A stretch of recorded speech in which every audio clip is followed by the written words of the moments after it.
आज की कहानी है 2 तोला मांस। मगध सम्राट बिंदुसार ने एक बार अपनी सभा में पूछा, देश की खाद्य समस्या को सुलझाने के लिए सबसे सस्ती वस्तु क्या है। मंत्री परिषद तथा अन्य सदस्य सोच में पड़ गए।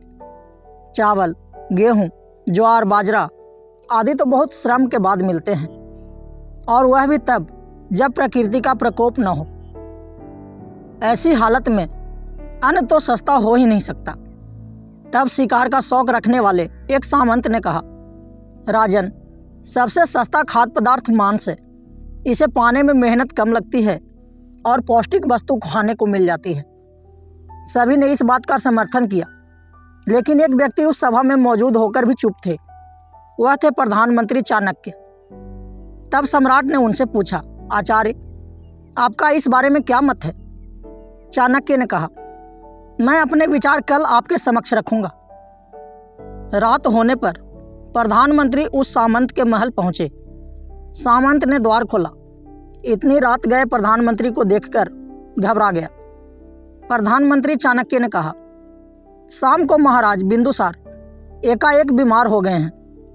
राजवैद्य ने कहा है कि किसी बड़े आदमी के हृदय का 2 तोला मांस मिल जाए तो राजा के प्राण बच सकते हैं। इसलिए मैं आपके पास आपके हृदय का सिर्फ 2 तोला मांस लेने आया हूँ। इसके लिए आप 1 लाख स्वर्ण मुद्राएं ले लें। यह सुनते ही सामंत के चेहरे का रंग उड़ गया। उसने प्रधानमंत्री के पैर पकड़कर माफी मांगी और उल्टे 1 लाख स्वर्ण मुद्राएं देकर कहा कि इस धन से वह किसी और सामंत के हृदय का मांस खरीद ले। प्रधानमंत्री बारी बारी सभी सामंतों, सेनाधिकारियों के यहाँ पहुंचे और सभी से उनके हृदय का 2 तोला मांस मांगा, लेकिन कोई भी राजी न हुआ। उल्टे सभी ने अपने बचाव के लिए प्रधानमंत्री को 1-1 लाख, 2 लाख, 5 लाख तक स्वर्ण मुद्राएं दे दी। इस प्रकार करीब 2 करोड़ स्वर्ण मुद्राओं का संग्रह कर प्रधानमंत्री सवेरा होने से पहले वापस अपने महल पहुंचे और समय पर राज्यसभा में प्रधानमंत्री ने राजा के समक्ष 2 करोड़ स्वर्ण मुद्राएं रख दी।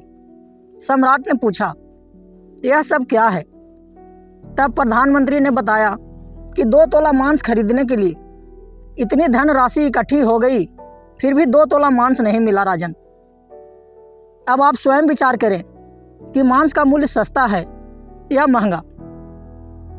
दोस्तों, ईश्वर ने हर जीव में जीवन दिया है, तो वह भला सस्ता कैसे हो सकता है।